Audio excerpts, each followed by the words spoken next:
Imagine a narrow mountain pass, where cliffs rise to the sky, and on the other side, the endless sea.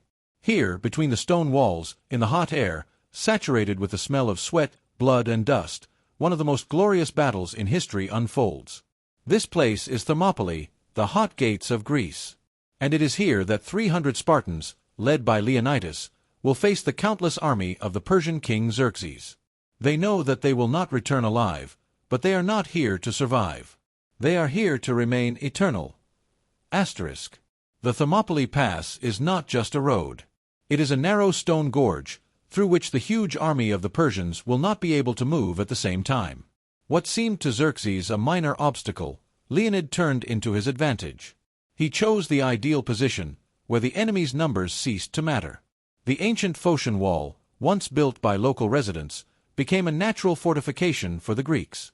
Behind are impassable rocks. Ahead are thousands of Persian soldiers silently preparing to attack.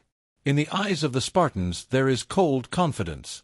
They know that they will not let the enemy pass.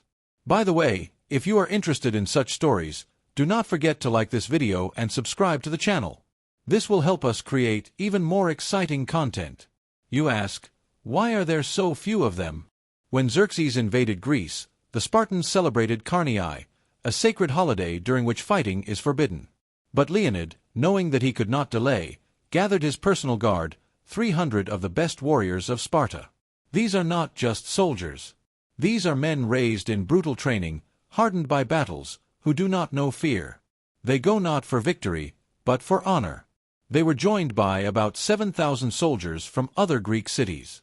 But the heart of this army, its indestructible core, remained 300. Xerxes expected an easy victory. He expected that the Greeks would flee at the first onslaught of his huge army.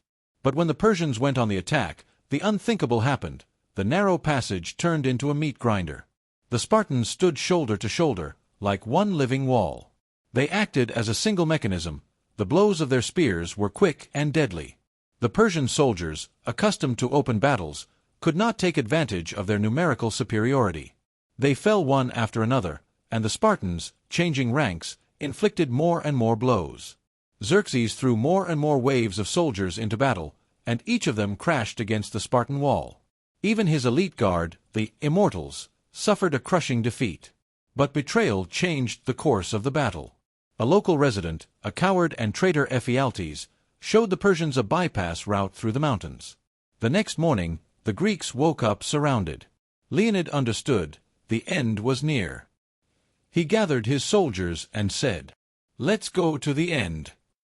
He let go of the allies, leaving only his 300 Spartans, 700 Thespians, and 400 Thebans. They did not bow their heads before the enemy. They did not fight for their lives.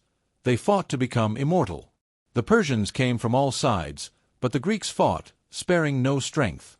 When their spears broke, they took out their swords. When the swords broke, they fought with their fists, their teeth.